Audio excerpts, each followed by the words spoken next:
Sri Parashakti Vidyala CBSE Class 7th Subject Physics. Good afternoon students. Chapter 8 Wind Storms and Cyclones. So in the previous classல நம்ம என்னெல்லாம் பார்த்தோம் அப்படின்னா wind currents are generated due to uneven heating on the earth அப்படிங்கிறத பார்த்தோம். and sea breeze and land breeze வந்து பார்த்தோம். And today வந்து நம்ம என்ன பார்க்க போகிறோம் அப்படின்னா Thunder storms and cyclones. Thunder storm இடியுடன் கூடிய புயல் அப்படிலாம் நம்ம சொல்லுவோம் அது. அண்ட் சைக்ளோன்ஸ் சூறாவளி காற்று. இந்த தண்டர் ஸ்டார்ம்ஸ் அண்ட் சைக்ளோன்ஸ் வந்து எப்படி ஃபார்ம் ஆகுது அப்படிங்கிறத வந்து நம்ம டுடே செஷனில் பார்க்க போகிறோம். So refer page number 86. ஒரு பாக்ஸில் வந்து ஒரு போயம் கொடுத்துருக்காங்க, அந்த ரெயின் பற்றின ஒரு போயம். அதை ரீட் பண்ணி பார்த்துக்கோங்க.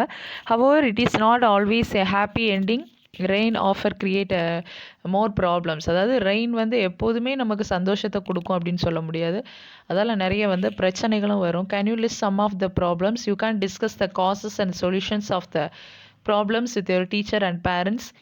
In nature itself, there are certain situations that can sometimes create disasters and pose threat to humans' life and plant life.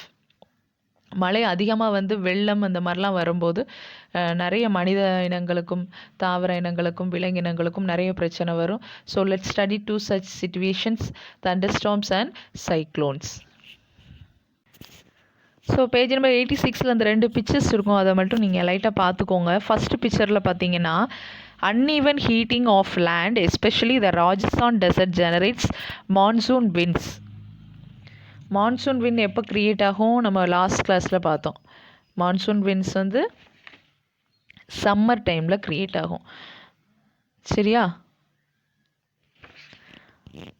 So uneven அதாவது இந்த ஏரோட டைரக்ஷன் மட்டும் எந்த டைரக்ஷன்லேருந்து எங்கே போகுது அப்படிங்கிற மட்டும் நீங்கள் பார்த்தா போதும்.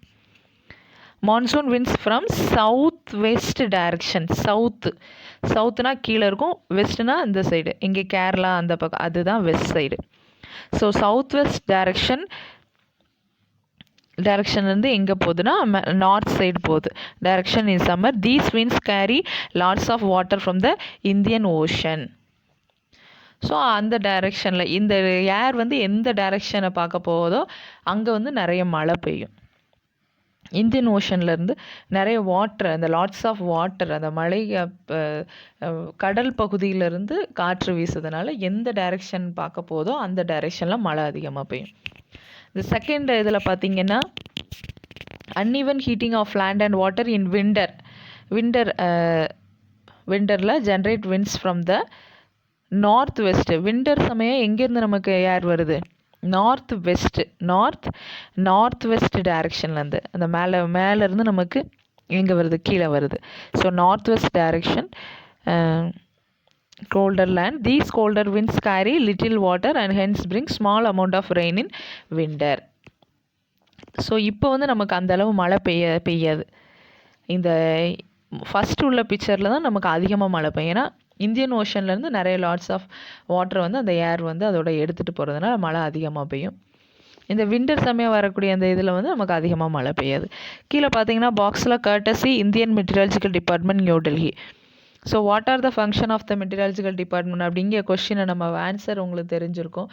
ஸோ இந்த மாதிரி வானிலை பற்றிய கிளைமேட்டை, வெதர் சேஞ்சஸ், மழை பெய்கிறது, ஸ்டார்ம்ஸ், புயல் வர்றது, இந்த மாதிரி நமக்கு நிறைய முன்னெச்சரிக்கை ப்ரிகாஷன்ஸ் இந்த முன்னாடியே நமக்கு அலர்ட் கொடுப்பாங்க. யார் அப்படின்னா இந்தியன் மெட்டீரியாலஜிக்கல் டிபார்ட்மெண்ட், இந்திய வானிலை ஆய்வு மையம். ஸோ அதனால தான் அந்த இந்திய வானிலை ஆய்வு மையம் தான் இந்த பிக்சர்ஸை வந்து வெளிவிட்டிருப்பாங்க. அதை எடுத்து தான் நமக்கு வந்து புக்கில் நம்ம காட்டியிருக்காங்க. So courtesy Indian meteorological department அப்படின்னா நன்றி, அந்த அவங்களுக்கு வந்து நம்ம நன்றி சொல்கிறோம். இதை நீங்கள் நியூஸ் எல்லாம் பார்த்தீங்கன்னா நிறைய இடத்துல மேலே கர்டசி, ஸ்டார் ஸ்போர்ட்ஸ், கிரிக்கெட் பற்றின ஏதாவது ஒரு விஷயம் நியூஸில் ஏதாவது சொல்கிறாங்க அப்படின்னா எந்த சேனல்லேருந்து அவங்க டெலிகாஸ்ட் பண்ணி எடுத்திருக்காங்களோ அதுக்குன்னு கர்டசி சொல்லியிருப்பாங்க அந்த சேனலுக்கு. ஸோ இந்த மாதிரி சின்ன சின்ன விஷயங்கள்லாம் நீங்கள் தெரிஞ்சு வச்சுக்கணும்.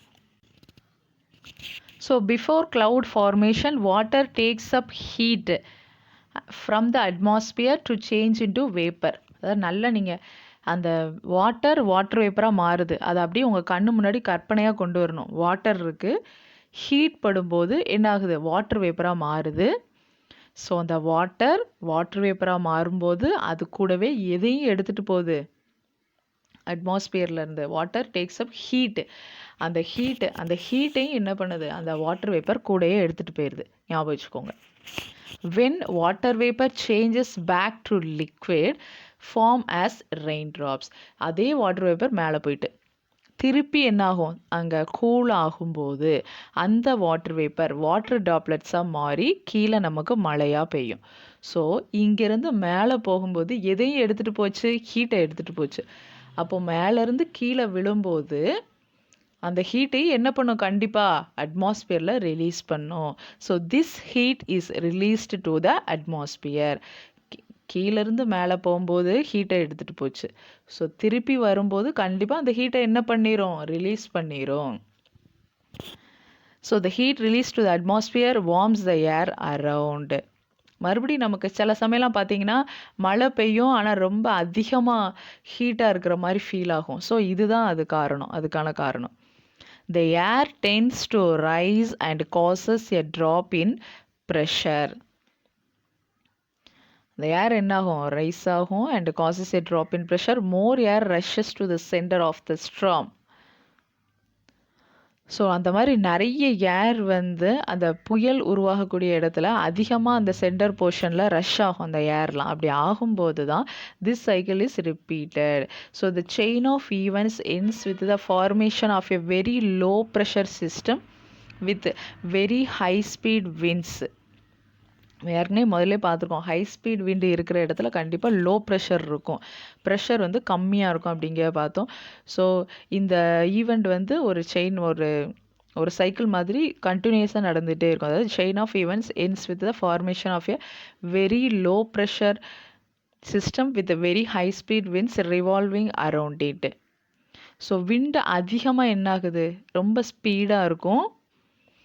விண்டோட ஸ்பீடு அதிகமாக இருக்கும், ப்ரெஷர் எப்படி இருக்கும், நமக்கு கம்மியாக இருக்கும். It is this weather condition that we call a cyclone. So அந்த மாதிரி விண்டு அதிகமாக எப்படி சுழலும் போது சென்டர் போர்ஷனில் உங்களுக்கு ப்ரெஷர் எப்படி இருக்கும், கம்மியாக இருக்கும். ஸோ இதுதான் cyclone. Factors like wind speed, wind direction, temperature and humidity contribute the development of cyclones. So structure of a cyclone ஒரு பாக்ஸ் பாருங்கள். The centre of a cyclone is a calm area. அந்த cyclone பார்த்தீங்கன்னா சுற்றி நிறைய ஏர் சுற்றிக்கிட்டே இருக்கும். ஆனால் centre portion எப்படி இருக்குன்னா ஒரு கொஞ்சம் அமைதியான ஏரியாவாக தான் இருக்கும். Calm area. It is call the eye of the storm. அந்த புயலோட கண் பகுதி அப்படின்னு சொல்லுவோம். A large cyclone is a violently rotating mass of air in the atmosphere 10 to 15 kilometer high. The diameter of the eye varies from 10 to 30 kilometer. It is a region free of clouds and has light winds. Around this calm and clear eye, there is a cloud region of about 150 kilometer in size. In this region, there are high-speed winds and thick clouds with heavy rain. Away from this region, the wind speed gradually decreases. So இந்த மாதிரி cyclone form ஆகும்போது அந்த centre portion, அந்த சென்டர்லேருந்து கிட்டத்தட்ட 150 to 250 kilometre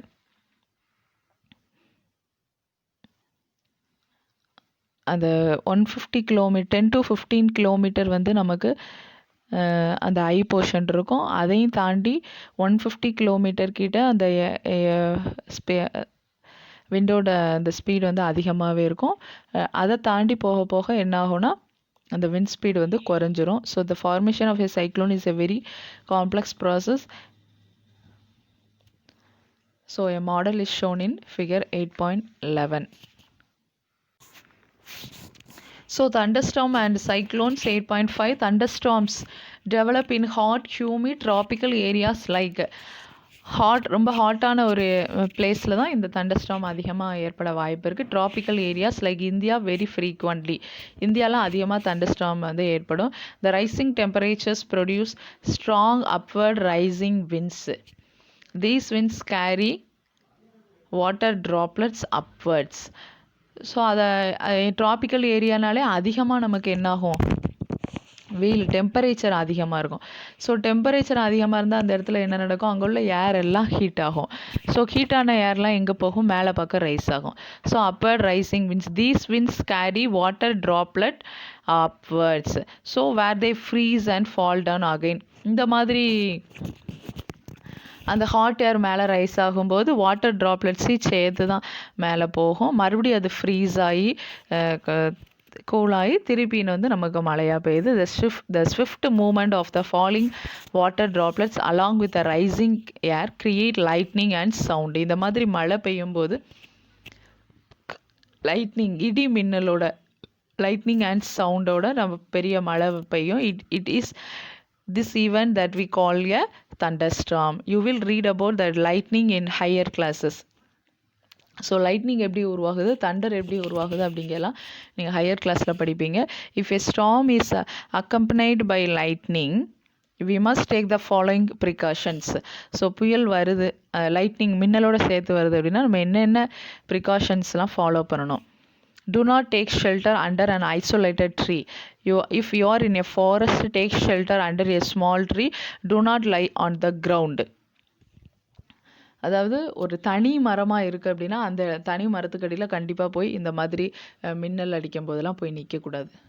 அப்படி ஒரு பெரிய காடு பகுதியில் நம்ம இருக்கிறோம் அப்படின்னா ஒரு சின்ன மரத்துக்கடியில் போய் நின்றுக்கணும். பெரிய பெரிய மரங்களுக்கு அடியில் போய் நிற்கக்கூடாது. ஏன்னா முதல்ல அந்த இடி அந்த மின்னல் விழும்போது அந்த உயரமான மரங்களில் பட வாய்ப்பு இருக்குது. ஸோ அதனால தான் அப்படி இருக்கக்கூடாது. தனியாக இருக்க மரங்கள் காடியில் கண்டிப்பாக நிற்கக்கூடாது. To not take shelter under and umbrella with a metallic end. குடை வச்சுருக்கக்கூடாது. ஏன்னா குடையில் வந்து உங்களுக்கு என்ன இருக்கும் அப்படின்னா அந்த மெட்டாலிக், சில குடையெல்லாம் பார்த்தீங்கன்னா முன்னாடி உள்ள குடையெல்லாம் முன்னாடி எல்லாம் அதிகமாக யூஸ் பண்ணுவாங்க. இப்போ அந்த மாதிரி யூஸ் பண்ண மாட்டோம். நம்ம அந்த மெட்டாலிக் எண்டு ஒரு நீளமாக கம்பி மாதிரி இருக்கும். அந்த பிடிச்சிருக்க அந்த போர்ஷன் கூட நமக்கு ஃபுல்லாக கம்பியில் தான் இருக்கும். ஸோ அந்த மாதிரி ஒரு மெட்டாலிக் நீளமாக அந்த கம்பியெல்லாம் ஆகிருக்கும். அந்த பிளாஸ்டிக் கவரிங் சில சமயம் வந்து அந்த கைப்பிடியில் பிளாஸ்டிக் கூட இல்லாமல் இருக்கும். அந்த மாதிரி குடையெல்லாம் நம்ம என்ன பண்ணக்கூடாது, யூஸ் பண்ணக்கூடாது. ஏன்னா லைட்னிங்னா அது ஒரு எலக்ட்ரிசிட்டி தான். ஸோ அந்த குடையில பகுதியில் உள்ள அந்த மேலே உள்ள மெட்டாலிக் எண்டில் அது பட்டுச்சு அப்படின்னா அது அப்படியே கீழே வர வந்துடும். ஸோ நம்ம அந்த குடையை பிடிச்சிட்ருக்கோம், நமக்கும் ஷாக் ஆக வாய்ப்பு இருக்குது. ஸோ அதனால் இந்த மாதிரி அம்பர்லாம் யூஸ் பண்ணக்கூடாது. மெட்டாலிக் எண்ட் இல்லை umbrella. Do not sit near a window. Open garages, storage sheds, metal sheds are not safe places to take shelter. என்ன பண்ணக்கூடாது, ஜன்னல் ஓரத்தில், கதவு ஓரத்தில், இந்த மாதிரி ஒரு ஓப்பன் ஏரியாவில் இந்த மாதிரிலாம் நம்ம உட்காரக்கூடாது. A car or a bus is safe place to take shelter. If you are in water get out and go inside a building. தண்ணியில் என்ன பண்ணக்கூடாது, கண்டிப்பாக இந்த மின்னல் வரக்கூடிய நேரத்தில் இருக்கக்கூடாது. So how a thunderstorm becomes a cyclone. So இதெல்லாம் ப்ரிகாஷன்ஸ். தண்டர்ஸ்டார்ம் எப்படி உருவாகுது அப்படிங்கிற நம்ம பார்த்துட்டோம். இப்போ how a thunderstorm becomes a cyclone. Thunderstorm எப்படி சைக்ளோனாக மாறுது அப்படிங்கிறத நெக்ஸ்ட் பார்க்க போகிறோம். You know that water requires heat when it changes from liquid to vapor state.